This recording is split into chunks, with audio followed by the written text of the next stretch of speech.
कि जो ओम के लॉ फॉलो करता है जो नहीं करता। अच्छा, जो ओम्स लॉ को फॉलो करते हैं वो ओमिक होते हैं और जो ओम्स लॉ को फॉलो नहीं करते वो नॉन ओमिक होते हैं। सो एनाया ओम्स लॉ क्या ये नहीं है कि current flowing through a conductor is directly proportional to potential difference applied across it end. ये बहुत इंपॉर्टेंट स्टेटमेंट है। करंट, बोलते जाओ शाबाश, flowing through a conductor conductor is directly proportional to, Anaya किसकी प्रोपोर्शनल है? Potential difference Potential difference. applied across its end, potential difference applied, ठीक है, across its end, ये बात लाजमी लिखनी है। if physical condition are kept constant, temperature वगैरह, रेजिस्टेंस, लेंथ, तो if physical conditions are kept constant, if physical conditions are kept constant, ठीक है।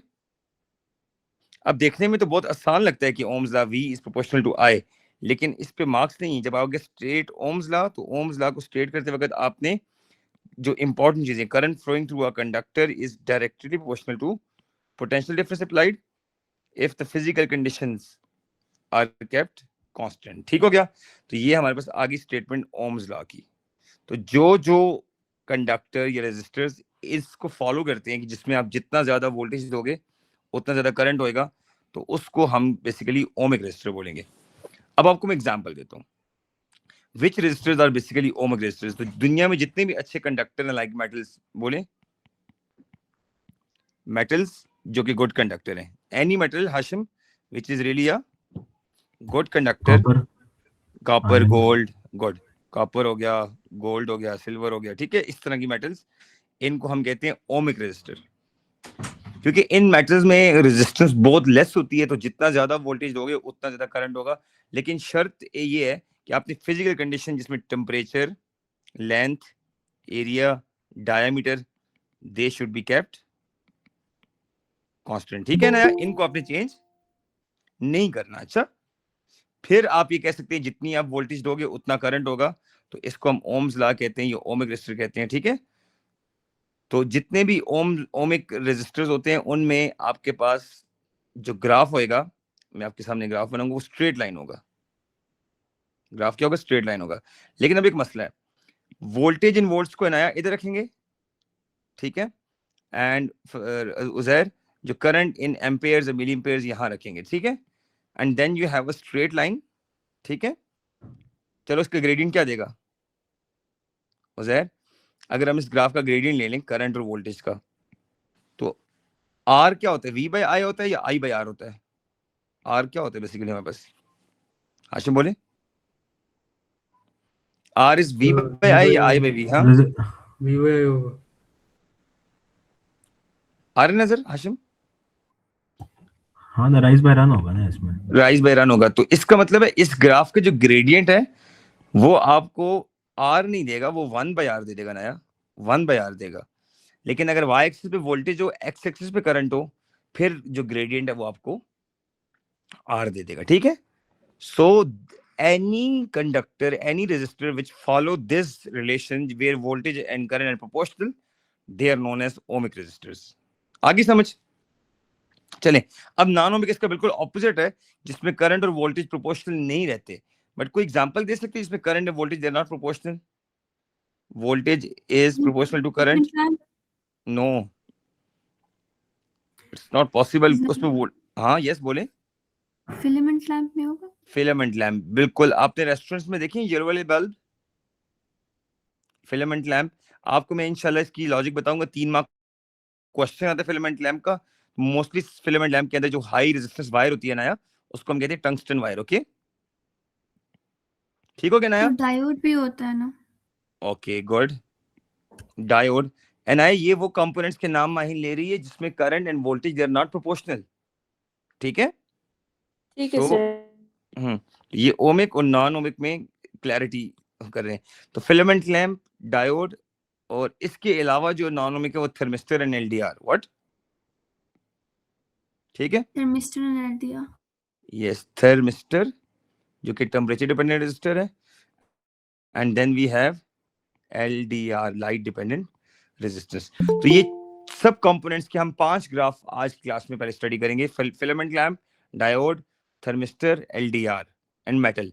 ये पांचों के ग्राफ्स मोस्ट ट्रेंडिंग क्वेश्चन है। आप टॉपिकल में देखिए मोर देन 10 क्वेश्चन है नया इससे रिलेटेड, ठीक है। सो अब हम क्या करते हैं, वन बाय वन इनके ग्राफ्स को स्टडी करते हैं। और एक बात तो कंफर्म हो गई है, जो नॉन ओमिक रेजिस्टर्स होंगे उनके ग्राफ में क्या क्वालिटीज होंगी? क्या उनका ग्राफ स्ट्रेट लाइन होगा नया? आप बताओ। नहीं सर।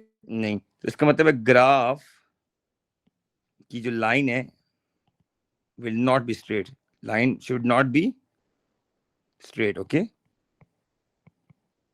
लाइन स्ट्रेट नहीं होगी फिर, ठीक है, थ्रू आउट स्ट्रेट नहीं हो सकती। इसका मतलब है लाइन का जो ग्रेडियंट है, ग्रेडियंट और slope, that is not constant, okay, that is not constant. जाहिर बात समझ आई? तो जो नॉन ओमिक जितने भी आपके पास कंपोनेंट्स हैं, हाइपर बोला होगा ना? बिल्कुल, वो किस तरह के होंगे वो मैं आता हूँ उन कंपोनेंट्स के ऊपर, ठीक है। चलो सबसे पहले हम स्टार्ट करते हैं जो इंपॉर्टेंट है ओमिक में। हम ओमिक में तो ओमिक का ग्राफ मैंने आपके सामने बना दी है, ये किसी भी मेटल का ग्राफ है। अच्छा, कोई भी मेटल जो अच्छा गुड कंडक्टर है उसका ओमिक रेजिस्टेंस वाला ग्राफ ये होगा कि voltage and current they're proportional. Voltage जितनी ज्यादा करोगे करंट ज्यादा होगा, तो graph line straight to origin होगी, इसका ग्रेडियंट कांस्टेंट होएगा, ठीक है। लेकिन अब असल मेरी जो गेम है वो नॉन ओमिक ग्राफ्स है, नॉन ओमिक रेजिस्टर्स, ठीक है। चलो सबसे इंपॉर्टेंट चीज फिलामेंट लैंप है। अगर आप गौर करो ना, ये जो येलो वाला बल्ब है रेस्टोरेंट्स में आपने देखा होगा, येलो तो ग्रीन बन गया, चलो येलो वाला बल्ब, ठीक है, ये वाला, इसके अंदर एक हॉट फिलामेंट होता है या थिन वायर होती है, यू कैन से। इतनी थिन वायर होती है उज़ैर कि जिससे करंट फ्लो होता है, तो करंट के फ्लो में बहुत ज्यादा रेजिस्टेंस और अपोजिशन होती है, जिससे Anaya lot of heat produce होती है। और बल्ब, एडिसन ने दुनिया में जो बल्ब बनाया था ना, उसका मेन आइडिया ये था कि एक वायर इतनी हाई रेजिस्टेंस की हो कि इलेक्ट्रॉन्स मूव करते करते हीट अप हो जाएं और they produce light and heat energy. लेकिन शर्त ये थी कि बाहर एयर ना हो, एयर विल कैच फायर। तो एडिसन को सबसे बड़ा प्रॉब्लम ये हुआ था कि एयर की वजह से वो बल्ब फट जाता था, ठीक है। आपने देखा होगा येलो वाले बल्ब में अनाया जरा से भी ग्लास में कहीं हल्का सा भी होल हो ना, तो बल्ब आपका ठुस करके इस तरह जल जाएगा, it will catch fire. Hashim पता है ना? तो फिलामेंट लैंप जो है ना, फिलामेंट लैंप बेसिकली इतना इंपॉर्टेंट कॉन्सेप्ट है नॉन ओमिक रेजिस्टर में। इसके बारे में 3 मार्क का क्वेश्चन आता है कि फिलामेंट लैंप का करंट वोल्टेज कैरेक्टरिस्टिक्स बताएं। क्या बताएं? करंट वोल्टेज कैरेक्टरिस्टिक्स, ठीक है। तो चलो जी फिलामेंट लैंप का ग्राफ बनाते हैं। आशिम आप किस तरह का कहना चाह रहे हो? हाइपर बोला होगा ना जो हम बनाते होते हैं। ये नहीं, वोल्टेज वो आगे जाएगा और आगे जाके फ्लैट हो जाएगा। गुड। अच्छा, शुरू में ये होगा कि वोल्टेज और करंट थोड़ा सा प्रोपोर्शनल होंगे, सही है। उसके बाद यूं हो जाएगा इस तरह, और उसके बाद यूं हो जाएगा, सही है, ठीक है। हाँ यही अच्छा, होगा। अब ये 3 मार्क का क्वेश्चन आया एग्जाम में आएगा कि फिलामेंट लैंप की करंट वोल्टेज कैरेक्टरिस्टिक्स को डिफाइन करें, ये डिस्क्राइब करें 3 मार्क के लिए। तो बच्चों आपने क्या करना है, इसको 3 सेगमेंट में नाम दें, segment A, segment B and segment C. चलो अनाया, शुरू में हम ये बात बोलेंगे इनिशियली वोल्टेज और करंट प्रोपोर्शनल होंगे फिलामेंट लैंप के अंदर। क्या लिखेंगे हम? Voltage and current are proportional. Yes, तो आपका जो मार्क 1 मिलेगा, in filament lamp initially current and voltage they are proportional to each other. कब तक? Until the lamp does not heat up. Until lamp heat up. Lamp तो नहीं करें, wire कर लें। Until filament wire ये lamp does not heat up, ठीक है। हाशिम पहली बात तो ये होगी। अच्छा, शुरू में प्रोपोर्शनल होंगे, लेकिन सेगमेंट बी में क्या होगा, जैसे ही करंट एक लिमिट से ज्यादा होगा तो फिर क्या होगा, बोले? उसके बाद क्या होगा? अच्छा, उसके बाद क्या होगा? अच्छा बोले शाबाश। जैसे ही एन आया वो हीट अप हो गया, उसके बाद क्या होगा? रेजिस्टेंस उसके वो इंक्रीज करेंगे। पार्टिकल्स वाइब्रेट करने लग जाएंगे, कौन से जो पार्टिकल्स? इलेक्ट्रॉन, जो उसके अपने एटम्स होते हैं और इलेक्ट्रॉन्स। हाँ, सो उसके बाद क्या होगा? इलेक्ट्रॉन्स की जो कोलिजन है, इलेक्ट्रॉन्स की जो कोलिजन है, ठीक है, वो एटम्स के साथ इंक्रीज हो जाएगी। इलेक्ट्रॉन की collision with atoms of wire, ठीक है, इंक्रीज हो जाएगी। सही है? क्या हो जाएगी? इंक्रीज हो जाएगी। अच्छा, जब जैसे इलेक्ट्रॉन की कोलिजन एटम्स के साथ इंक्रीज हो जाएगी, उसके बाद क्या हो जाएगी?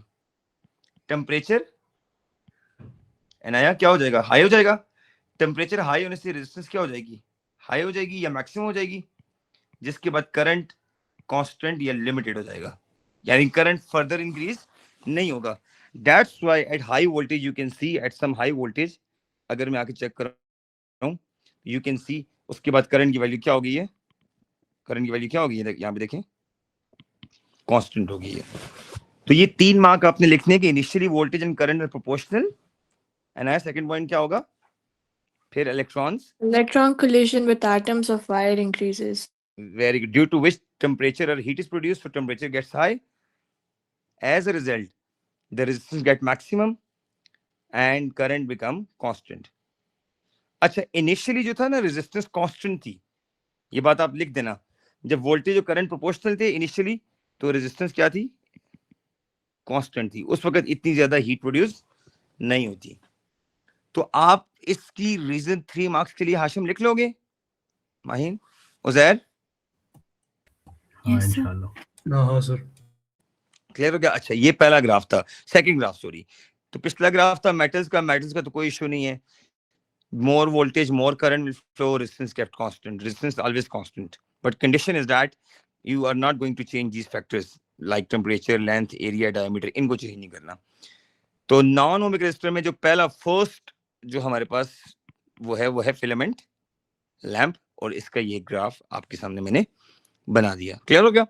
इसके 3 मार्क की लॉजिक भी दे दी है। अच्छा, उसके बाद जो सबसे इंपॉर्टेंट कॉन्सेप्ट आता है डायोड का। एवरीवन नोज डायोड का ये इस टाइप का सिंबल है, ठीक है, यही है हाशिम? अच्छा, यही है। डायोड का बच्चों, diode is like a friend. मैं आपको जरा इजी वर्डिंग में समझाता हूँ। Diode is like a friend जो एक स्पेसिफिक वोल्टेज के बाद कंडक्ट करेगा करंट, ठीक है। Let's suppose if Uzair do something, कि उजैर यहाँ पे एक सर्किट बनाता है and there is a variable resistor by which he can change the voltage, okay, and here is a diode followed by a lamp. Imagine this is a lamp. Clear? Okay जी। अच्छा, अब उजैर के पास voltage है let's suppose 15 volt, but by means of this variable resistor Uzair 0 to 15 volt current को up ज्यादा कर सकते हैं, वोल्टेज को अप डाउन कर सकते हैं। सही है? अच्छा, let's suppose this is a diode that is designed to work on, let's suppose 3.5 volt. Example दे रहा हूं। अब 3.5 वोल्ट से पहले पहले कुछ भी हो जाए अनाया, 3.4 वोल्ट भी आ जाए, डायोड विल नॉट कंडक्ट। ठीक है? डायोड एक लिमिट होती है, उससे ऊपर कंडक्ट करता है। That voltage is known as threshold voltage. तो दैट्स व्हाई आपके पास महीन जब भी डायोड का ग्राफ आएगा तो आप लोगों ने क्या करना है, इस तरह से स्केच करना है। Here you have voltage in volt, and here you have current in milliampere या एम्पेयर। सही है? तो डायोड का लेट्स सपोज अगर ये वो वोल्टेज है उजैर जिस पे आप कहते हो कंडक्शन स्टार्ट हो जाएगी, 3.5 थ्रेशोल्ड वोल्टेज है। सिमिलरली यहाँ पे भी 3.5 वोल्ट हो जाएगा। One is positive, other is negative. ठीक है? सो डायोड क्या करेगा अप टू दिस पॉइंट, ये काम करेगा। सर दोनों डायरेक्शन में 3.5 तो नहीं होगा? क्यों? क्योंकि एक साइड को फेवर करेगा ना वो, तो दूसरी साइड पे ज्यादा नहीं होना चाहिए 3.5 से। नहीं, असल में एक तो ये कि diode allow the flow of current in one direction only, एक तो ये बात है ना। ठीक है? दूसरी बात ये है कि डायोड को रिवर्स करके भी लगाओ तो वो 3.5 वोल्ट पे अगर उसकी थ्रेशोल्ड वोल्टेज है, वो 3.5 वोल्ट से पहले कंडक्ट नहीं करेगा। अब नहीं, आपको अगर हम डायोड को रिवर्स ना करें, इसी पोजीशन में करें, करंट को रिवर्स कर लें, फिर तो जीरो हो जाएगा ना। देखो अगर हाँ, तो जो डायोड ग्राफ करंट आपने के बनाया भाई उसमें, उस केस में नहीं होता है ग्राफ। नहीं, मैं ये कहता हूँ अगर डायोड को रिवर्स कर दो फिर तो आपकी बात बिल्कुल सही है, करंट का फ्लो स्टॉप हो जाएगा। मैं ये कह रहा हूँ इफ डायोड कंडक्ट, चाहे लेफ्ट टू राइट करे या राइट टू लेफ्ट करे, जिस तरह भी करे, अगर डायोड कंडक्ट करेगा मींस अगर लैंप को डायोड किसी भी तरह से ऑन करेगा तो उस डायोड की एक स्पेसिफिक वोल्टेज होती है, and that voltage is known as threshold voltage. Like जिस तरह आप कैम्ब्रिज में कहते हैं आपका एएस के एग्जाम में 60 में से 43 ग्रेड आ जाए मार्क्स तो यू गेट ए ग्रेड, ये थ्रेशोल्ड है। ठीक है, तो अब आपने ये करना है, जरा गौर से ग्राफ को देखें, मैं जरा जूम करता हूं, ग्राफ को गौर से देखें। इनिशियली एनाया ये बिल्कुल भी करंट को अलाउ नहीं कर रहा फ्रॉम पॉइंट 0 टू ए। ठीक है, फ्रॉम 0 टू ए देखें, ये बिल्कुल भी एनाया करंट को फैसिलिटेट नहीं कर रहा, करंट जीरो है। अच्छा, इसका मतलब है माइन अगर इनिशियली करंट जीरो है तो हाशिम रेजिस्टेंस क्या होनी चाहिए उधर? If current is zero initially it means the resistance is infinite, resistance is infinite. तो डायोड में आपने सिंपल सी बात कहनी है, initially from 0 to threshold voltage या 0 to 3.5 voltage या 0 to 3.4 voltage or initially the current is zero, it means resistance is infinite। ठीक हो गया, करंट विल नॉट फ्लो। लेकिन अब आगे क्या होगा, तो सेकंड पॉइंट में क्या होगा, from 3.5 volt onward, so up above threshold voltage, क्या above threshold voltage, sorry theory वाला कॉन्सेप्ट ज्यादा सर्किट में। अच्छा, सो थ्रेशोल्ड वोल्टेज के बाद एनाया क्या होगा, रेजिस्टेंस क्या हो जाएगी जीरो, और एनाया करंट क्या हो जाएगा मैक्सिमम। यू कैन सी एनाया, ये देखो ए टू बी एनाया सर ये चेक करो फिर से बताएं। और से देखो, जीरो से लेके ए तक एनाया, जीरो से लेके ए तक रेजिस्टेंस इज इनफाइनाइट।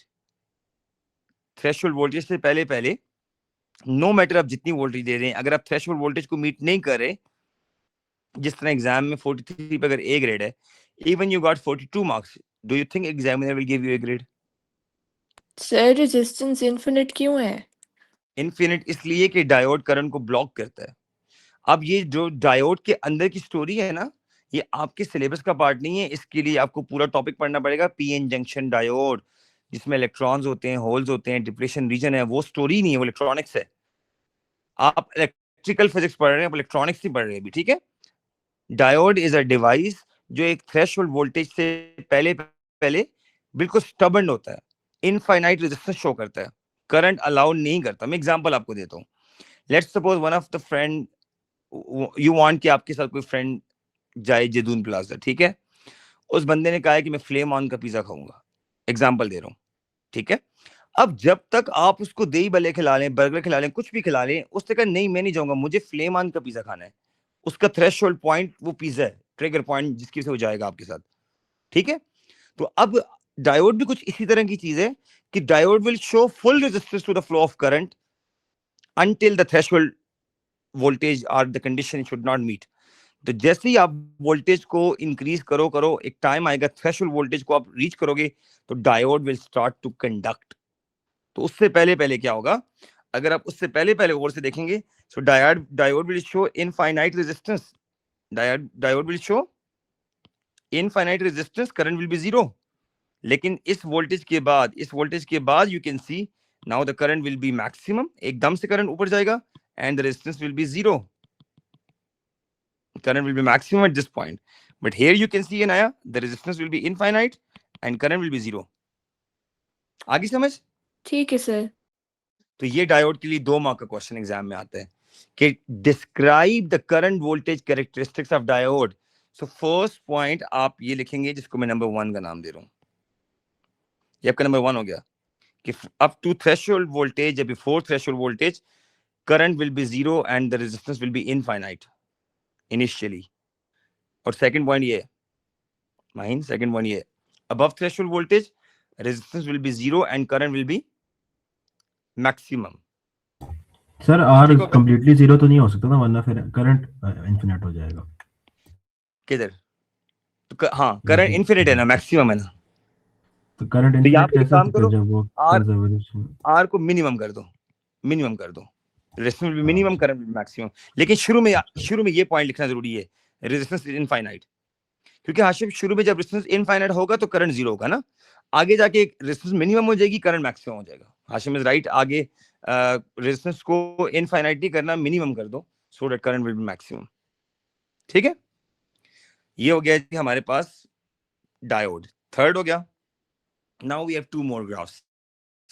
कौन कौन से ग्राफ्स रह गए? यस उजैर। सर ये जो आपने थ्रेशोल्ड में बताया 3.5 का, ये वो ये हर डायोड डायोड यूज की अपनी करता है या बस यूज नहीं करता? वो ये यूज वोल्टेज नहीं, यूज करता है कि नहीं करता? वो पीडी में आता है कि नहीं आता? डायोड नहीं यूज नहीं करता। डायोड पूरे सर्किट के करंट को ब्लॉक कर देता है इस वोल्टेज से पहले पहले, पूरा सर्किट ही ऑफ रह जाता है। यानी जिस ट्रैक में डायोड लगा है ना हाशिम, हाँ हाँ जिस हाँ। ट्रैक में डायोड लगा हुआ है उस ट्रैक में कोई करंट नहीं जाने देता इस वोल्टेज से पहले पहले। अच्छा, आगे मतलब समझ? यूज नहीं करता, बस वो यूज नहीं करता। ठीक है, सही है। ओके। नाउ बच्चों, थर्मिस्टर एंड एलडीआर। ओके, किस किस को इसका रिलेशनशिप पता है जी? इन विच केस, अच्छा मैंने आपको एग्जांपल दी थी, if you make analogy of thermistor with an polar bear, तो आपके लिए बहुत इजी हो जाएगा इस टॉपिक को मेमोराइज करना। एंड एलडीआर को आप एनालॉजी कर दें डॉग के साथ। किसके साथ? एलडीआर को डॉग के साथ एनालॉजी कर दें, एंड थर्मिस्टर को आप एनालॉजी कर दें पोलर बियर के साथ। चले मैं आपसे एक सवाल पूछता हूँ, ऑनेस्ट से बताइए नया, polar bear like low temperature और हाई टेम्परेचर? Low temperature. अच्छा, मैं यहाँ पे लिखता हूँ इनाया के कहने पे, polar bear like low temperature the freezing temperature. तो when temperature is low, the resistance of polar bear will be high, clear? And when the resistance is high, the voltage share और the potential difference also known as the voltage, it would also be high because resistance and potential difference, they are proportional to each other.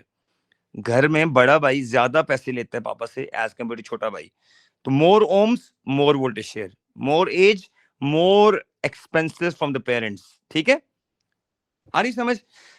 So temperature and resistance are inversely proportional to each other, so that's why I'm writing one thing.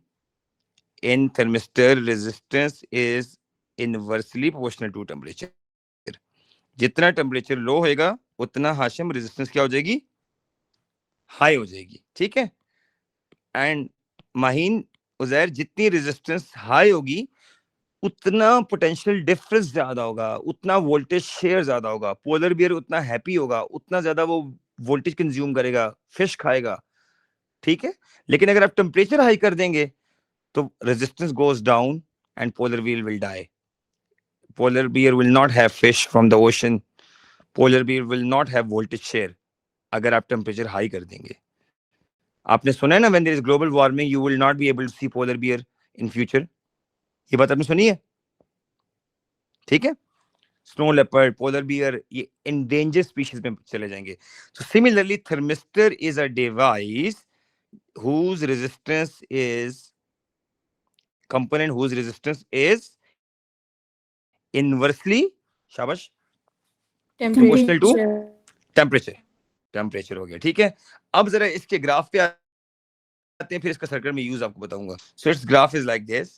क्या लगता है आपको? Sir, axis पे क्या नीचे होना की चाहिए? तरफ कर्व यू होगा. Can change top to Bottom. Bottom, very good, ठीक हो गया। ओके, दैट्स ग्रेट जी। तो resistance and temperature they are inversely proportional to each other. ठीक हो गया, ओके। सर अगर इसका Now- करंट और वोल्टेज का ग्राफ बनाएंगे तो वो कैसे बनेगा? किसका? थर्मिस्टर का? वोल्टेज और करंट का ग्राफ? जी। थर्मिस्टर का देखो, उसका रेजिस्टेंस जितनी ज्यादा फ्लो होगी ना उतनी ही ज्यादा वोल्टेज कंज्यूम करेगा। यानी ये वोल्टेज का ग्राफ भी बन सकता है, यहाँ पे वोल्टेज भी आ सकती है। जितना टेम्परेचर ज्यादा होगा उतना रेजिस्टेंस लेस होगी, जितना रेजिस्टेंस लेस होगी उतना वोल्टेज शेयर कम होगा। ठीक है, और वोल्टेज शेयर कम हो गया तो करंट भी कम हो जाएगा। ठीक है,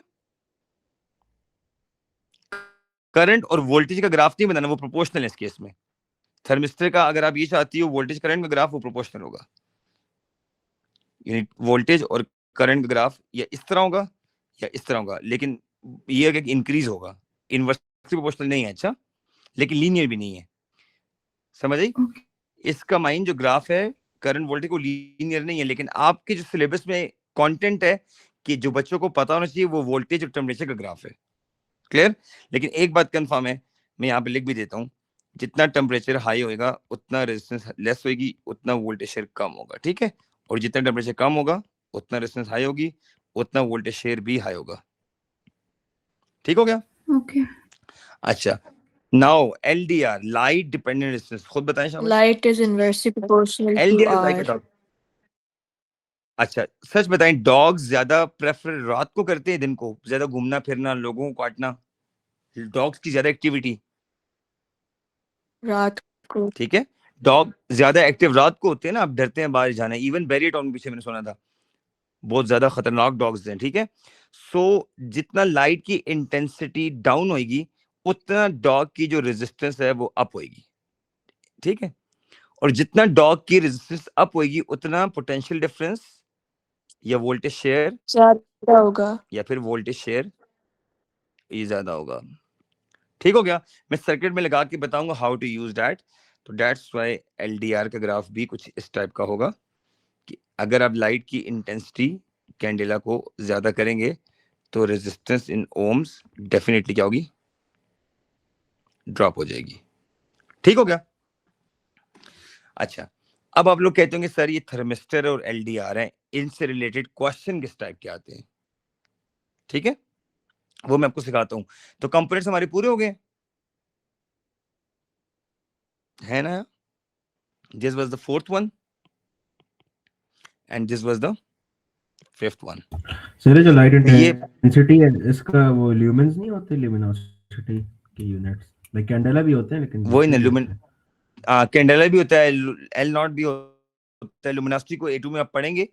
लुमिनोसिटी आपकी A2 में एस्ट्रोनॉमी में चैप्टर अपना, ठीक है? It is the energy radiated. Are you there Uzair? Sir वो माइनक्राफ्ट खेलने चला गया। अच्छा अच्छा अच्छा, लाइट सेंसिटिव स्विच में ये होगा, Hashim want and I want कि घर की लाइटें खुद ब खुद ऑन हो जाएं ऑटोमेटिकली। सही हो गया? So how you make that circuit where the lights will on and off automatically? चलो मैं आपको एग्जांपल देता हूं। Let's suppose this is a 12 volt battery connected with LDR as well as a variable resistor, ठीक है? ना mind देखना है और से, just 10 minutes more in the class. Okay, now see, let's suppose Hashim क्या करता है, यहाँ पे एक येलो वाला बल्ब लगाते हैं इस जगह पे। Okay, this yellow bulb and this yellow bulb has connection over there. Clear? अच्छा, चलें जरा अब उस आइडिया को अप्लाई करते हैं, देखते हैं। We have to prove कि this bulb or lamp should be on during night. चलो पहले हम जरा डे टाइम पे आते हैं। First of all day time पे चलें। डे टाइम पे क्या होता है? लाइट ज्यादा होती कम होती है? एनाया सोच के बताओ। ज्यादा होती है। अच्छा, ये कंपोनेंट ए और कंपोनेंट बी है, ठीक है? डे टाइम पे लाइट ज्यादा होती है, वेरी वेल डन। तो जितनी लाइट ज्यादा होती है तो रेजिस्टेंस क्या हो जाएगी? कम हो जाएगी। किसकी? किसकी रेजिस्टेंस कम हो जाएगी? एलडीआर की। जब एलडीआर की रेजिस्टेंस भी कम हो जाएगी तो एलडीआर का जो potential difference from the battery है वो 12 में से 6 नहीं 2 वोल्ट हो जाएगा। पोटेंशियल डिफरेंस ड्रॉप हो जाएगा because resistance and potential difference they are directly proportional, ठीक है ना यार? पोटेंशियल डिफरेंस ड्रॉप हो जाएगा। जब पोटेंशियल डिफरेंस ड्रॉप हो जाएगा तो अनफॉर्चुनेटली लैंप क्या हो जाएगा? ऑफ हो जाएगा। चलो अब इसके रिवर्स आते। सर इसमें हम लोग वी लॉस्ट की भी बात कर सकते हैं ना, और वी टर्मिनल पोटेंशियल जो था। हाँ एनाया वो लेसन नंबर 4 है, शायद आपने मिस किया, वो आपने YouTube पे जाना है। दैट इज सर मैंने देखा है। वो पूरा मैंने लेसन एक्सप्लेन किया उसमें, ठीक है? अच्छा, अब एनाया जरा रिवर्स में आते हैं। Now if there is less light during night, पहले वाले की ठीक तरह देखो देखो ऑटोमेटिकली दिन के टाइम पे लाइट इंटेंसिटी हाई होती है, एग्री? यस। अच्छा, जब लाइट इंटेंसिटी हाई होती है it means resistance goes down because आपने अभी बोला light is inversely proportional resistance, ठीक है? जितनी लाइट हाई होगी रेजिस्टेंस उतनी डाउन होगी एलडीआर में, ऐसे ही होगा। तो लाइट हाई लुक तो रेजिस्टेंस ड्रॉप। तो जब रेजिस्टेंस ड्रॉप हो जाएगी तो इस एलडीआर की जो रेजिस्टेंस है वो ड्रॉप कर जाएगी। तो जब रेजिस्टेंस ड्रॉप होती है तो बैटरी उस कंपोनेंट को कम वोल्टेज देती है जिसकी रेजिस्टेंस कम होती है। अब इसकी रेजिस्टेंस ग्रेटर है, इसकी रेजिस्टेंस ड्रॉप हो गई है, तो इसका वोल्टेज शेयर या पोटेंशियल डिफरेंस ड्रॉप हो जाएगा इस कंपोनेंट का। जब इसका पोटेंशियल डिफरेंस ड्रॉप होगा तो यू नो पैरेलल में वोल्टेज रिमेन द सेम। तो जब इसका ड्रॉप होगा वोल्टेज तो इसकी वोल्टेज भी ड्रॉप हो जाएगी, दैट्स व्हाई लैंप ऑफ हो जाएगा। लेट्स सपोज ये लैंप 6 वोल्ट पे ऑन होता है या 8 वोल्ट पे ऑन होता है, तो जब इसको 2 वोल्ट मिलेगा ये ऑफ हो जाएगा। इफ दिस गेट 2 जी वोल्ट, दिस समझ गेट गई। 10 वोल्ट, तो दिस विल डेफिनेटली ऑफ हो जाएगा ये, ठीक है। अब ड्यूरिंग नाइट देखना और से क्या होता है। सर अगर अगर वेरिएबल रजिस्टर हम इस चीज के बाद लगा दें, अभी तो पहले लगाया हुआ है ना, अच्छा फिर पहले क्या लगाओ होगा? या बाद लगाओ, आप वेरिएबल इसमें हाशिम इधर लगाओ या इधर लगाओ, it doesn't make any impact, सिर्फ पैरेलल में ना हो। पता है क्यों? सीरीज में लगाने का एक फायदा है ना कि अगर इसकी वोल्टेज शेयर ड्रॉप होएगा तो इसकी वोल्टेज शेयर इंक्रीज हो जाएगा। अगर पैरेलल में लगा दी फिर तो दोनों का सेम वोल्टेज होगा। आई समझ? हाँ हाँ हाँ। हाँ, तो सीरीज में लगाना जरूरी है। अब देखना हाशिम ड्यूरिंग नाइट टाइम क्या होगा। अगर during night time resistance light की इंक्रीजेस। इंटेंसिटी, हाँ यस, रेजिस्टेंस इंक्रीजेस, किसकी? एलडीआर की। जब रेजिस्टेंस इंक्रीज होगी तो वोल्टेज शेयर भी क्या हो जाएगा? Battery increase. इंक्रीज हो जाएगा। जब वोल्टेज शेयर इंक्रीज होगा तो पहले अगर सपोज करो ये 2 वोल्ट पे था, तो अब ये 2 वोल्ट के बजाय लेट्स सपोज कहते हैं आई विल टेक 8 वोल्ट, तो दिस विल टेक 4 वोल्ट, तो 8 volt is enough to turn on the lamp. तो इसका मतलब है जब वोल्टेज शेयर इंक्रीज होगा तो लैम्प का भी पोटेंशियल डिफरेंस या वोल्टेज शेयर इंक्रीज हो जाएगा, ठीक है। दैट्स व्हाई लैम्प क्या हो जाएगा? ऑन हो जाएगा। तो देखो अब ये सर्किट आपने डिजाइन कर दिया ना, ऑटोमेटिकली जब रात के टाइम होगा आफ्टर मगरिब, this circuit will work and lamp will be on, ठीक है। एंड डे टाइम पे जैसी लाइट इंटेंसिटी हाई होगी, लोग लाइट इंटेंसिटी हाई होगी, रेजिस्टेंस ड्रॉप होगी, वोल्टेज शेयर ड्रॉप होगा, तो लैम्प क्या हो जाएगा? ऑफ, ठीक इसकी है। मैंने ए कैलकुलेशन पढ़ी थी, वो हम्म, जो फोन स्क्रीन्स में होता है, जब दिन के वक्त जी होता जी है तो वो डिम हो जाता है, बिल्कुल नहीं एक्स्ट्रा बिल्कुल ब्राइट ऐसे हो ही है। जाता है। स्ट्रीट लाइट में भी होता है, जो पीएमए रोड पे स्ट्रीट लाइट्स हैं उनमें भी एलडीआर है। जिस तरह जिसमें डार्क आता है ना डार्क, तो एलडीआर की रेजिस्टेंस हाई होती जाती है डार्क में। देखो डार्क में रेजिस्टेंस ऑफ एलडीआर हाई हो जाती है, सॉरी रेजिस्टेंस, जब रेजिस्टेंस हाई होती है वोल्टेज शेयर हाई होता है, जब वोल्टेज शेयर हाई होगा तो लैंप का वोल्टेज शेयर हाई होगा, तो लैंप ऑन हो जाएंगे। 2 minutes more, fire alarm circuit. अब थर्मिस्टर हम ऐसे यूज करेंगे अनाया कि आपको पता चलेगा अगर एक कमरे में फायर लग गई है, ये टेम्परेचर एक लिमिट से हाई हो गया हाशिम, तो हूटर बजेगा, बजर बजेगा। कैसे बजेगा? आप इस बात पे बिलीव करोगे इंशाल्लाह, ठीक है। ये देखो मैं आपके सामने बनाता हूँ फायर अलार्म सर्किट।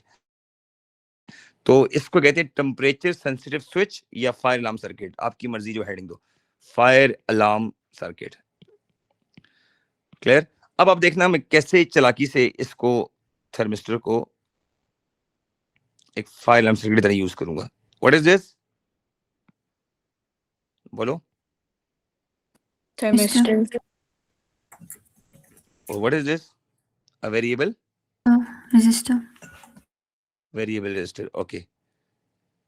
अब हम क्या करते हैं, इसको एक बैटरी से जोड़ देते हैं, ठीक है। ये ले, यू कैन सी मैंने कोई स्विच यूज नहीं किया, सही है। ये ऑटोमेटिकली स्विच काम करेगा। अब मैं एक काम करता हूँ इनाया, एक ये इससे पैरेलल आके ना यहाँ से बाहर Hashim, I am going to connect a buzzer over there. Buzzer कुछ इस टाइप का होता है, ठीक है। ये बजर है। What is this? Sorry for the symbol अगर गलत बना है तो, बजर कुछ इस टाइप का मैंने लगा दिया, ठीक हो गया। अच्छा ये मेरे पास आ गया थर्मिस्टर और नीचे मेरे पास आ गया variable resistor and we have a 12 volt battery, ठीक है। नाउ सर हम इसमें करंट को मेंशन कर सकते हैं? करंट तो डेफिनेटली करंट फ्लो होगा ना, प्लस से नहीं करंट आएगा नहीं ना। सर, मतलब लाइक फॉर एग्जांपल देखें, अगर फायर अलार्म में टेम्परेचर इंक्रीज होगा, रेजिस्टेंस ड्रॉप करेगी, वोल्टेज शेयर कम होगा, हाँ करंट इंक्रीज यस करेगा। एनआई यू राइट, एनआई यू राइट, जब रेजिस्टेंस ड्रॉप होगी तो आप करंट को मेंशन करेंगे, इंक्रीज होगा। ये तो ऑपोजिट है, ये तो कंफर्म है, R equals to V by I, ये तो कंफर्म फॉर्मूला है, ठीक है। ये इनवर्सली। अच्छा अब हम देखते हैं क्या रियल में फायर के ऑन होने से क्या होता है, देखते हैं। पहले हम इसके कंपोनेंट की वर्किंग पे आते हैं। What do you think, temperature high होने से क्या होता है? रेजिस्टेंस ड्रॉप करेगी। रेजिस्टेंस ड्रॉप करेगी। ओ टेम्परेचर हाई होने से रेजिस्टेंस ड्रॉप होगी, इसका मतलब इस बजर को मैं यहाँ से उतार के इधर लगाता हूँ। वेट, थोड़ा सा मुझसे मिस्टेक हो गई है, इस बजर को मैं इधर लगाता हूँ इस कंपोनेंट में। दिस इज माय बजर, ठीक है। Now you will see. अच्छा, अब टेम्परेचर हमने हाई किया, you said resistance will drop, agree? Yes. अच्छा, अब जरा गौर से बच्चों देखना, एक बड़ी इंपॉर्टेंट। एनाया सेड सर टेम्परेचर को जब आपने हाई किया, टेम्परेचर हाई के लिए हम एक काम करते हैं, we just make a lovely pretty candle over there. Candle नीचे ब्लू, ऊपर येलो, पता नहीं कैसे, ठीक है। चलो ब्लू से बना देता हूँ सो डेट आपको नजर आए कैंडल। अब एनाया की ड्राइंग होती अच्छी होती। अच्छा, इस कैंडल से क्या होगा बच्चों, जब कैंडल ऑन करेंगे यू ऑल एग्री टेम्परेचर क्या हो जाएगा हाशिम, हाई हो जाएगा। अच्छा, टेम्परेचर हाई होने से रेजिस्टेंस क्या कर जाएगी, ड्रॉप कर जाएगी। माइंड ठीक हो गया? अच्छा, जब थर्मिस्टर की रेजिस्टेंस ड्रॉप कर जाएगी तो थर्मिस्टर का जो वोल्टेज शेयर है वो ड्रॉप कर जाएगा, एग्री? जब Yes. थर्मिस्टर का वोल्टेज ड्रॉप कर जाएगा तो रिमेनिंग मतलब 2 वोल्ट पे आ गया थर्मिस्टर। अगर थर्मिस्टर 2 वोल्ट पे आ गया तो इसका जो वोल्टेज शेयर है वो क्या कर जाएगा, हाई हो जाएगा। हाशिम सही है ना? जब वेरिएबल रेजिस्टर का वोल्टेज शेयर हाई होगा तो इसका मतलब है कि जो बजर है वो क्या करेगा, रिंग करेगा। बजर हो सकता है, वार्निंग लैंप हो सकता है, यहाँ पे कुछ भी हो सकता है। Even Enaya can put a warning lamp over there in parallel. Hashim को बजर लगता है, या अगर बजर और वार्निंग दोनों लगाने, दोनों पैरेलल में लगा दो, फिर कोई मसला नहीं है, ठीक है। सो दोनों, एक रिंग करेगा और एक रेड सिग्नल देगा। इट मींस ये सारे का सारा काम टेम्परेचर हाई करने की वजह से हुआ है। देखो step by step, more temperature across thermistor, less resistance. Less resistance का मतलब less voltage share of thermistor, potential difference drop कर जाएगा थर्मिस्टर का। तो जब उसका ड्रॉप करेगा तो पोटेंशियल डिफरेंस वेरिएबल का क्या करेगा बच्चों, वोल्टेज या पोटेंशियल डिफरेंस इंक्रीज करेगी। एंड बजर या warning lamp is connected across variable in parallel, तो इसका भी क्या करेगा, हाई करेगा voltage. That's why it will ring. Sir ये तो फायर अलार्म है ना, अगर कूलिंग का मसला है तो फिर हम उल्टा लगाना बजर को पड़ेगा। दूसरे थर्मिस्टर के ऊपर अक्रॉस लगाना पड़ेगा। हाँ यू आर राइट, ये डिपेंड करता है आशिम हम काम कौन सा ले रहे हैं। लेकिन अल्हम्दुलिल्लाह इतना मैं बता रहा हूँ आपको, ये बात पता चल गई। लेकिन एनआईए ने जो बड़ी मजे की बात की है, एनआईए ने कहा सर जब रेजिस्टेंस हाई होगी तो करंट के बारे में हम क्या कह सकते हैं, लाइक तो एग्जाम में अगर इस क्वेश्चन में कहना पड़े तो हम current will be increase, we can say this thing, ठीक है। जब भी आर डाउन हो सीरीज में तो आप करंट को इंक्रीज कर सकते हैं, आर अप हो तो करंट को डाउन कर सकते हैं, दे आर ऑपोजिट। इसका एक मार्क भी कट सकता है अगर आप ना लिखें तो, ठीक है। टॉपिक है पोटेंशियोमीटर, क्या नाम है? Potentiometer. अच्छा, पोटेंशियोमीटर को पढ़ने से पहले मुझे सिर्फ एक चीज बताएं, if I have this lamp and then I have Hashim this resistor, how I would get to know, अगर ये 2 ohms है, ये 6 ohms है and they are connected with a 12 volt battery and आया without current, how we get to know the potential difference across the lamp, हम कैसे निकालें ये वोल्टेज, कैसे निकालें इसको, वी रेशो मेथड, और V2 कैसे, हाशिम बोलो शाबाश। रेशो लेके। रेशियो लेके, हाशिम 2:6 वाली बात कर रहे हो? गुड। हाँ, इसका अगर उस लिहाज से करें तो हाशिम बच्चों ये कह रहे हैं 2:6 करें और 1:3 हो जाएगा, सम ऑफ रेशो 4 हो जाएगा। So Hashim said 1/4 into total voltage कर देंगे 12 वोल्ट है, लेट्स सपोज 12 कर दें तो 4 3s are 12, इसका मतलब उसको 3 वोल्ट मिलेगा। Hashim said this will get 3 volt and Hakim said this will get 9 volts. very well done. ये बात समझ आई महीने अनाया आपको, पोटेंशियल डिवाइडर किस तरह काम करता है पहले। If you have two component in series, how to find the voltage share of any of the component. Anaya bulb की वोल्टेज चाहिए मुझे, तो मैं कैसे निकालूंगा? अच्छा, if girls are not good in maths they can do one simple thing. चलो अनाया एक काम कर लो, let's suppose bulb is R1 and दूसरा R2, तो Ashim what was the formula second one? Anaya जिसकी फाइंड करनी है वो ऊपर, वो जो आर, हाँ एक आपने बताया था पत्नी, मैं भूल गया। R1 over R2 into EMF of the battery। Anaya ये आपको याद आ गया होगा महीन? जी सर सॉरी, ठीक पहले है। मैं माइक काम नहीं कर रहा था। हाँ, तो ये V आउट निकालने का सबसे बेस्ट तरीका है। अगर आपको R1 के क्रॉस V आउट चाहिए तो R1 की वैल्यू यहाँ लगा दें 2 ohms डिवाइडेड बाय इधर 2 + 6 8 हो जाएगा, तो 2 डिवाइडेड बाय 8 into 12, ठीक है, 3 आंसर आ जाएगा। क्लियर? और अगर R2 की चाहिए आपको, फिर क्या करोगे, या R2 कर दोगे, वंस अगेन R2 की वैल्यू ऊपर लगा देंगे। अनाया आवाज आ रही मेरी? जी सर। R2 देखो 6 इधर आ गया, 6 + 2 8 इधर आ गया, into EMF of the battery, ठीक है। अच्छा, अब ये जो पोटेंशियल डिवाइडर है, अगर आपको ये कॉन्सेप्ट आ गया तो अब now you are in a position to study potentiometer. Just 3 minutes more. अच्छा, अब मेरा क्वेश्चन ये है Anaya, if we have a wire, let's suppose this is the wire, ठीक है, very very important concept Anaya, very very important concept. This wire is A, ये connection C है और ये वायर बी है, clear? Now wire is connected with a battery known as 12 volt, ठीक हो गया। वायर को मैं ब्लू कलर से शेड कर देता हूं ताकि आपको जरा समझ आए कि ये वायर है। अच्छा, ये लो, ठीक हो गया, एक कनेक्शन यहाँ पे और एक कनेक्शन यहाँ पे। नाउ वेरी वेरी, सर ये पोटेंशियोमीटर और पोटेंशियल डिवाइडर एक ही चीज है? मैं बताता नहीं, पोटेंशियल डिवाइडर अभी आपने पढ़ा है ना, वो तो 2 सीरीज में होते हैं कि एक को कितनी वोल्टेज मिल रही है, दूसरे को कितनी वोल्टेज मिल रही है, वो चीज है ना। Potentiometer is a device by which we can find the voltage share of any segment of the wire. Wire की किसी भी सेगमेंट की वोल्टेज निकालनी है ना, लाइक मैं एग्जांपल देता हूँ, ये पूरी वायर है, अनाया कहती है कि सर नुमान दिस वायर इज 100 सेंटीमीटर, ठीक है, और इसकी रेजिस्टेंस है 10 ohms, क्लियर?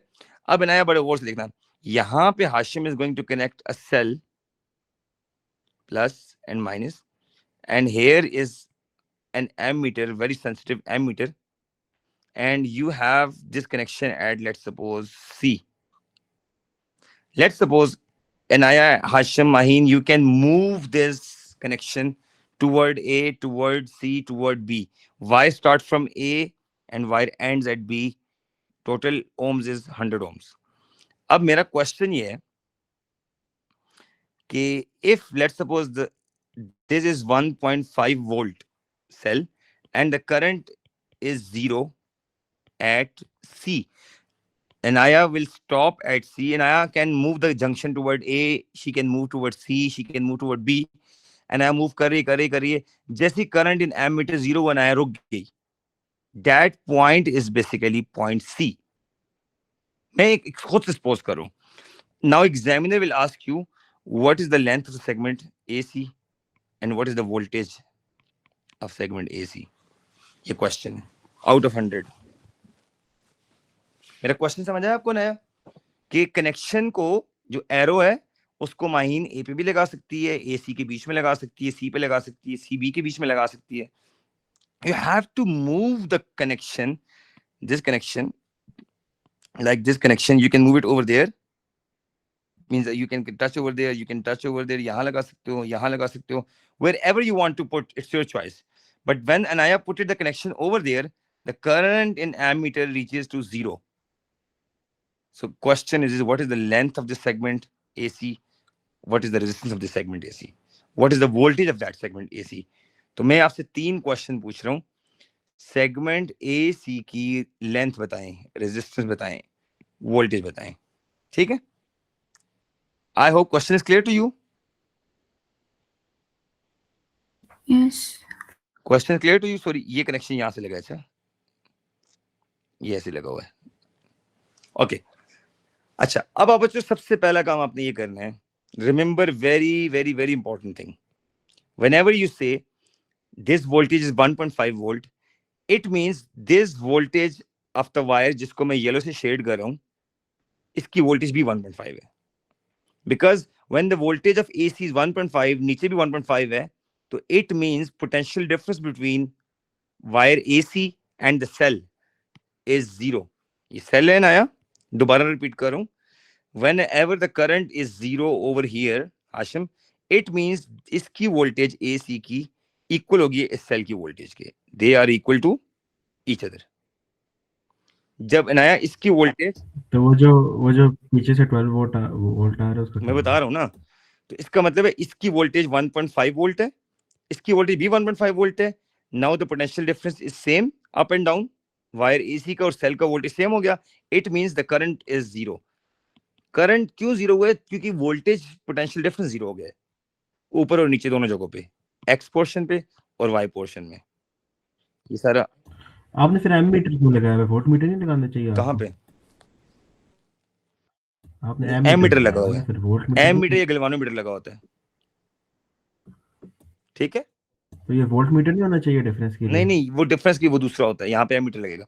वोल्ट मीटर तब लगता है जब इस तरह दो वायर्स हो ना, उसके बीच में वोल्ट मीटर लगता है। इस तरह ये दो वायर्स हो ना, इस तरह ये एक्स है और ये वाई है, फिर वोल्ट मीटर लगेगा, ठीक है। अच्छा अब आपको सुने ना, जब 1.5 वोल्ट आ गया माहीन इसकी वोल्टेज, तो इनाया इसकी वोल्टेज भी कितनी होगी? 1.5। 1.5 तो पहला आंसर तो हमें ये मिल गया कि वोल्टेज ऑफ एसी 1.5 वोल्ट हो गया, ठीक है। अब जब वोल्टेज 1.5 वोल्ट होगी, तो अब हम यहां पे रेशियो लगाएंगे, लेंथ रेशियो वोल्टेज।